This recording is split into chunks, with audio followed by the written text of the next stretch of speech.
Bonjour mes amis, bonjour à tous et à toutes.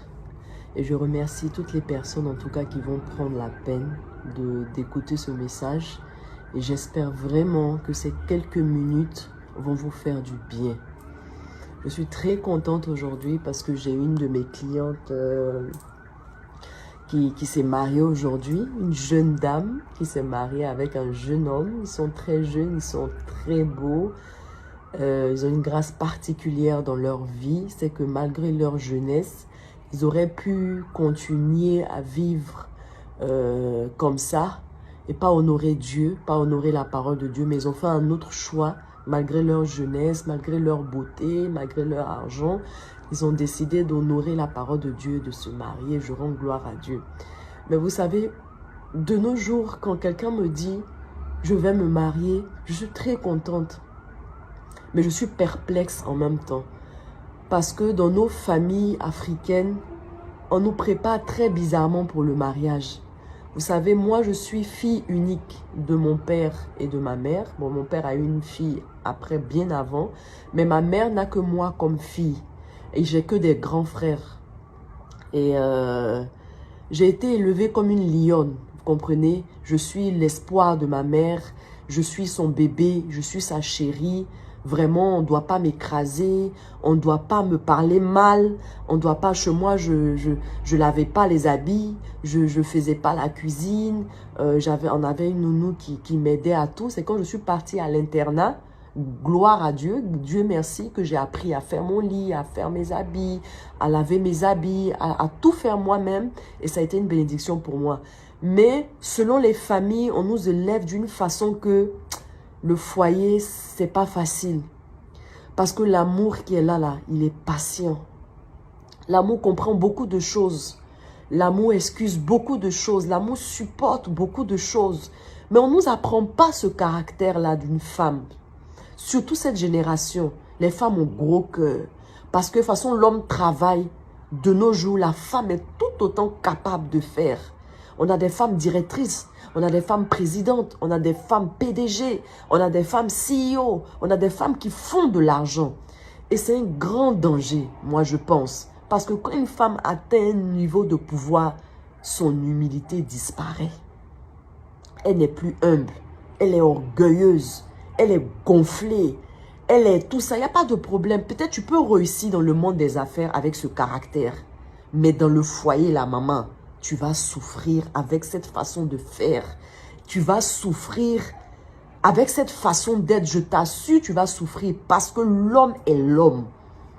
Même si toi, tu es CEO là, et que lui, il est gardien, l'homme, c'est l'homme. The man is the man. Tu es obligé de le respecter, sinon ça ne va pas passer.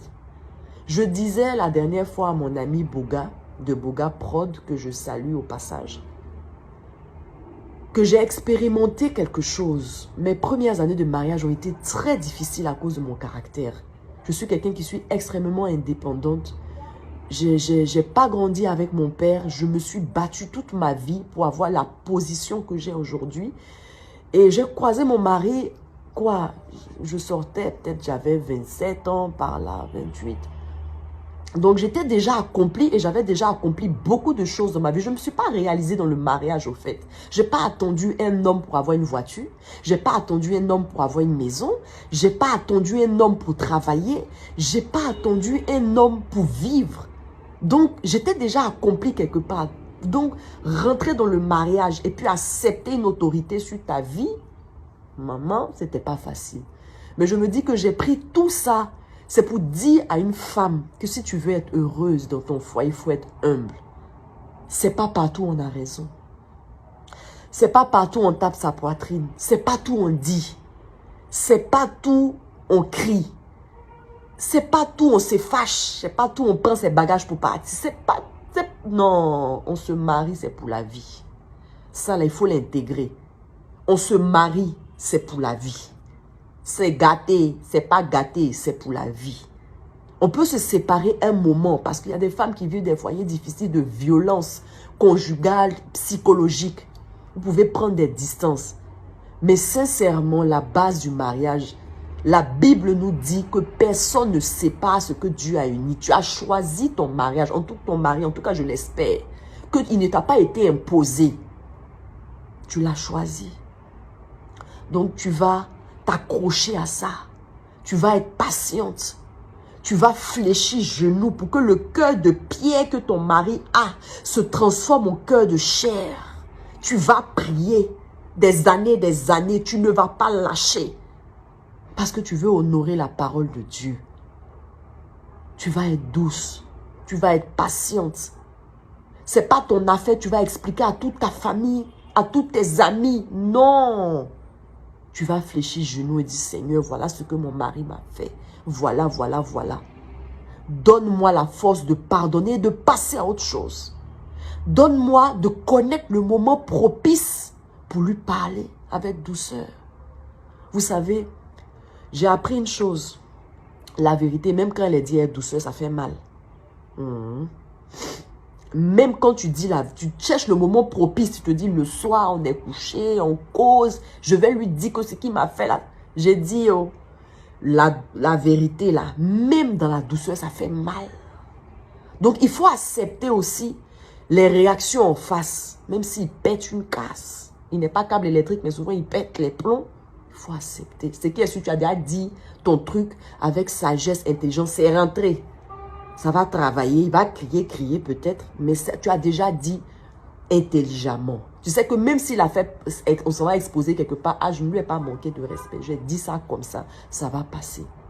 Mais toi qui te maries, je te souhaite beaucoup de bonheur. C'est Dieu qui a institué le mariage, ce n'est pas nous. Alors que ce Dieu-là honore vos mariages et qu'il vous donne l'amour qui est la clé de toute chose. L'amour même est la clé de ce monde. Le fondement de ce monde a été fait sur l'amour. Le don du Christ aux hommes a été fait sur la base d'amour. Tout est amour. De grâce, soyez remplis d'amour.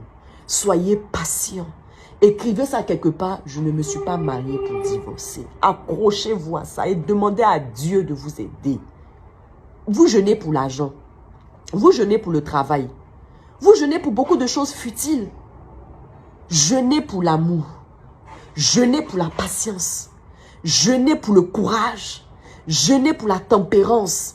Jeûnez pour être une femme qui pèse, pour être une femme solide, pour être une femme inébranlable. Jeûnez pour ça aussi. Jeûnez pour pardonner. Ton mari peut te tromper. J'ai une amie qui me demandait un jour, quand tu parles de pardon, si ton mari te trompe, je dis ça va me faire mal. Ça va me blesser.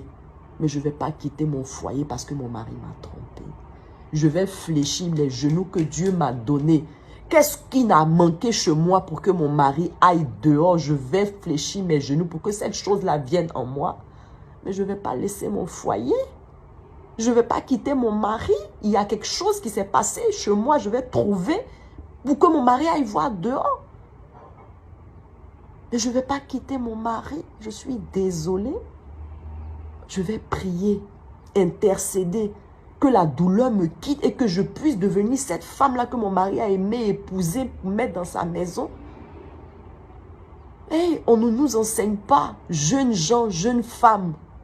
Instruisez-vous avant de rentrer dans le mariage. C'est beau de dehors, mais c'est un combat, c'est un défi quotidien. C'est-à-dire, allez vous asseoir auprès des gens qui se sont mariés. Vous voyez 2 ans, 3 ans, 10 ans de mariage. Ils n'ont qu'à vous parler bien. Là, je suis en train de parler à la façon ivoirienne. Parce que les Ivoiriennes ont gros cœur comme ça. Ils n'ont qu'à vous parler. Comment nos mamans ont fait pour faire 20 ans, 30 ans, 40 ans de mariage là. Ils n'ont qu'à vous parler. Avant de vous engager. Parce que le mariage, c'est pour la vie. L'amour peut manquer un moment. Mais on jeûne et on prie pour aimer. Vous priez pour l'argent. Priez pour aimer. Priez pour pardonner. Pour que ça se renouvelle chaque jour. Et en tout temps. Et en toute chose, comme j'ai dit à ma mariée d'aujourd'hui. Le respect. Vous devez le respect à votre mari. Papa et maman ne les a pas choisis.